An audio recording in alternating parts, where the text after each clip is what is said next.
What is going on, guys? Welcome back to the channel, Panthers Advice. We got a lot of stuff to go over today. We're going to talk about the offense. I think it's improving. All right, we're going to talk about what went wrong on some plays. Dave Canales update on some injuries.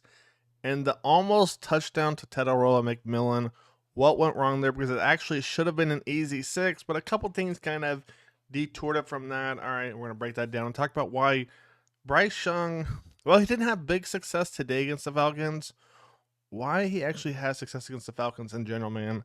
Let's get into this thing. So first up, like I said before, it's going to be the press conference. Dave Canales talking about injuries from Robert Hunt, Corbett, XL, so on and so forth, man. Asked you last week how the results of the surgery went for Rob, and you said you were going to update us on their timelines. Yeah, so Rob's surgery was successful, and it was to repair the biceps tendon, and it's going to be a long time. You know, we're looking, at maybe end of the season type of a return, but again, that's all going to just depend on how his recovery process is. That's crazy right there. That means maybe end of returns. We're looking at maybe week 16, maybe week 18. That's when we play the Bucks twice. I think it's week 16 and week 18, if I'm not mistaken. So Robert Hunt's going to be out that long. Woo!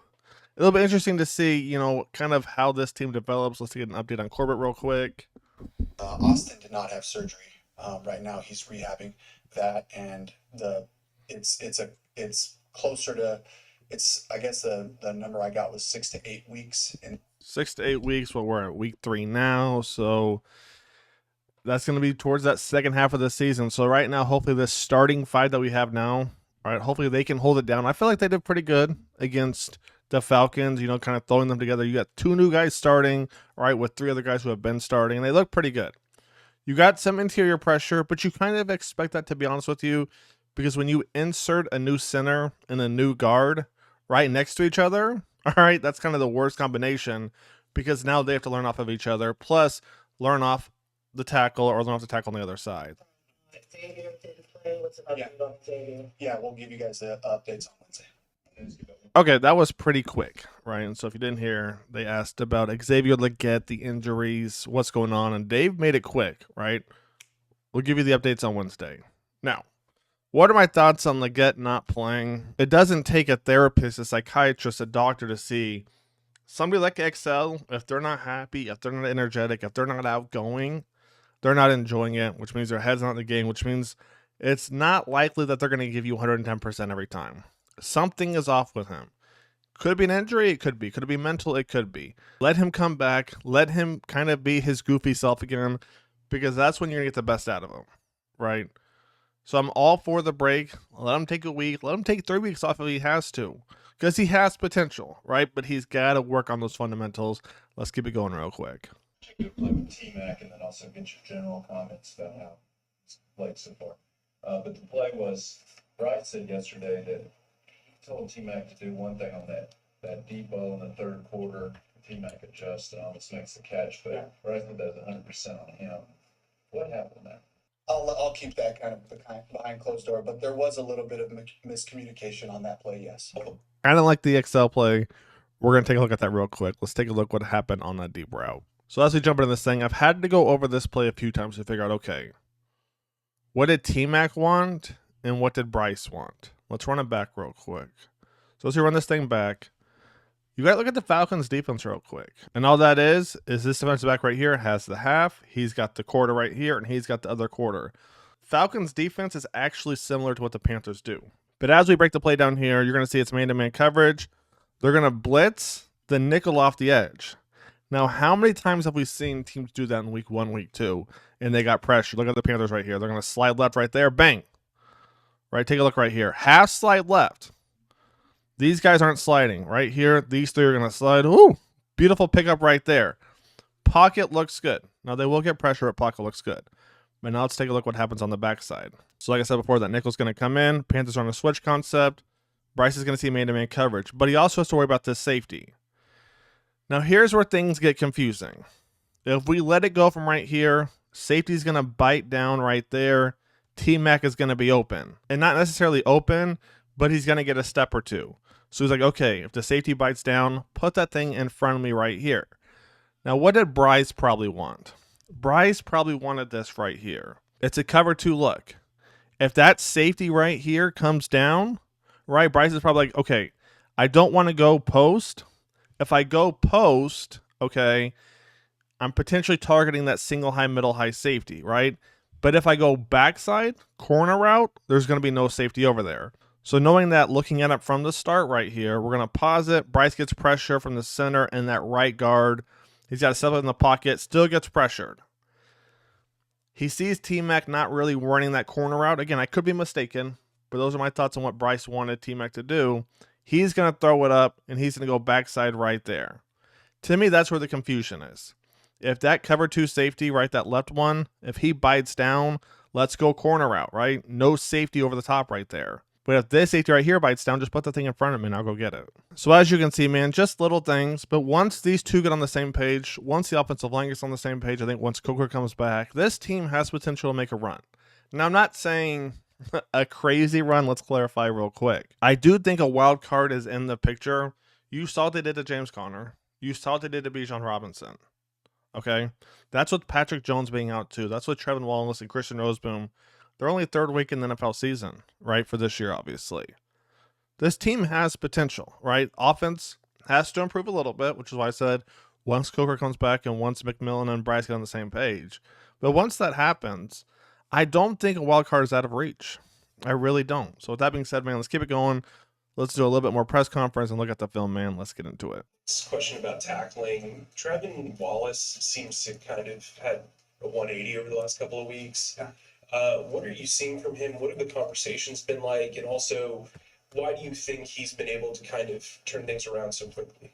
Yeah, time on task. And I think I know that Trevin is a very smart player. And the more comfortable he gets playing in our schemes, the more aggressive, the more big, like he's naturally 250-ish pounds. He can flat out fly. Now, if you look at it, guys are filling their gaps. Right before, not so much, but now it's allowed Trevin to slow everything down because now you have guys playing 2 gaps. So now if a guard does this with his left foot, goes left, bang, Trevin can move with them. Same thing with the lead block.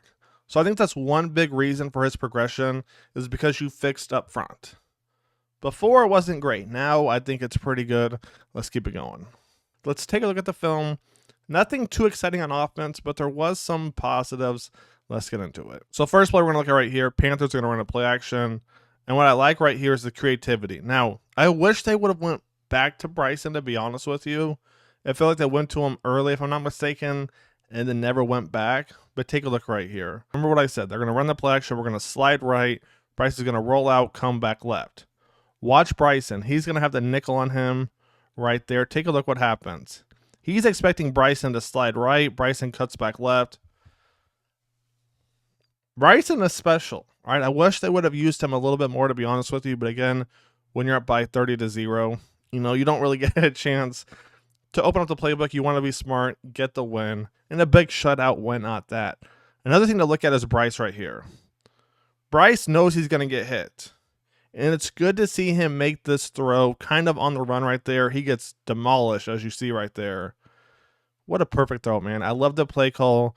Roll Bryce out, let him play on the run, and then, man, whoo, what a throw right there, and what a catch and a route by Bryson. Let's keep it going. Next play we're going to look at right here, it's 3rd and 3.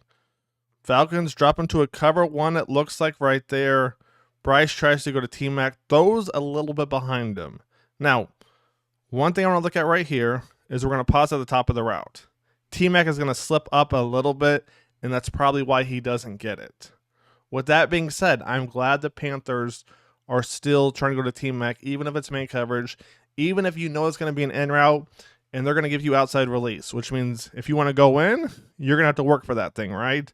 I think T-Mac gets this if he doesn't trip up right there, but when he trips up, obviously, man, that throws off everything. And let's take a look at the next one, because we saw, okay, they don't want to give us inside release. We'll get it another way. This time we're breaking it back outside. This is what I like to see from Dave Canales. So you're going to see right here, it's going to be man coverage, expecting inside help right there. Linebacker's going to drop back. Okay, so man coverage across the board. Bryce looks left. I mean, he's going to T-Mac right there. I like it right there. I like the aggressiveness, and I like them adapting to how the Falcons are playing them, man. Good stuff right there. Let's keep it going. Next, we're going to look at a little bit more motion, play action. All right, Bryce is going to roll out right there. Woo, I love it. I love it. I love it. Once again, play action. Falcons are all sorts of confused. Take a look right here. We're going to pause it right here at the play action. This safety right here, when he drops down, he's like, I don't know. Do I pick up Tommy or is it a run play? He's not sure. Bryce sells it perfectly. Tommy's open, potentially going to hit more underneath right here too. The offense is clicking, right? And this is what they need. Get into a rhythm. Next play we're going to look at right here. Once again, play action. Bryce Young, he's going to scramble, and he's going to turn that thing in 4-6. And that right there was all the Panthers needed, right? All they needed was that one touchdown to win this game. Next play we're going to look at right here. Empty backfield once again. And Bryce is going to run it. Now, could he have gone underneath? Yes, right? He could have potentially made a couple throws across his body. But I'm glad he didn't. If you have an opportunity to run it, just run it. Now, with that being said, obviously, if there's going to be somebody in front of you, dive or do something else. But if you have a chance, okay, to just run that thing, just run it. Right? They basically go from left to right. You might as well go to the left side, man. Good stuff right there. I like that Bryce was a lot smarter with the ball week 3 compared to week 1 and week 2. Quarter 2 right here. We're just getting started, Falcons. They try to send some pressure. It doesn't work. And you got T-Mac in the open field. Let's run this one back real quick. You're going to see T-Mac right here at the top of his route. Take a look. He's going to dip that shoulder. DB wants to get physical. And here's the thing. When the DB gets physical, he really has 2 options right here. Once T-Mac dips that shoulder, if the DB holds on to him, flag every time. But you're going to see he's going to come up off of him right there. And look at that separation. This is what I like to see right here. And hopefully more receivers and more tight ends will follow for the Panthers. The Chiefs tight end Travis Kelce, he does this a lot where he's going to try and basically after 5 yards kind of run right into you and see how you react to him. If you try to hold him once he goes left or right, they're throwing it. And look at T-Mac. Look at the separation he's going to create right there. It wasn't because of speed, right? Use that big body, go into the guy, then come back out. Woo-hoo! And again, if this dude had speed like, you know, track speed, it wouldn't even be fair. It wouldn't even be fair. Right here, once again, play action. Short, simple, and sweet. Dump it off to Rico right there. And man, Rico had a day. Now, if you look at the stat sheet, it doesn't show that. But if you look at the carries that he had, the 10 carries for 30 yards, those were tough yards. And the good thing about this is, one, a back that can do that for what, less than $5 million this year. The other thing is Chuba doesn't have to take that load, right? So now you put that on Rico, and that's all he's doing, which is good too. And they get to use Chuba for the other stuff. I mean, the Panthers, man, like I said, they have a chance to make a run as long as they continue to progress like they have been. Next play we're going to look at right here, we're going stack. And this is just insane. I can't even zoom. Can I zoom in? Oh, we can zoom in. We can zoom in. I mean, this is just crazy. The dude is basically, we'll say, bagging the defender. I mean, this is just, this was just an insane catch, man. I mean, absolutely insane right there. I think we have a couple more left. Let's take a look. Right here, we're going to have a screenplay. Let's take a look. Okay, and this is the one where T-Mac drops it. I'm like, oh, this doesn't look familiar. I was like, oh, yeah, that's right. They went backside right here. Man, this would have been crazy because you get that block right there potentially. You got 2 on him. That's, I mean, it was T-Mac against the safety one-on-one on 3rd and 10. The craziest part about this right here is it's 3rd and 10, right? Incomplete pass. It's 10-0. And the Panthers would end up winning 30-0. So with that being said, man, as we wrap this thing up, the Panthers played pretty good. Now, I thought the Falcons, they made a lot of mental mistakes, to be honest with you, offensively. But the defense, holding Bijan Robinson without Patrick Jones, you got Trevin and Christian only in week 3. This team has potential. Next week's against the Patriots. I do like the chances. So with that being said, that's going to wrap it up. Panthers Devices out. I'll catch you guys on the next one. Take it easy. Peace.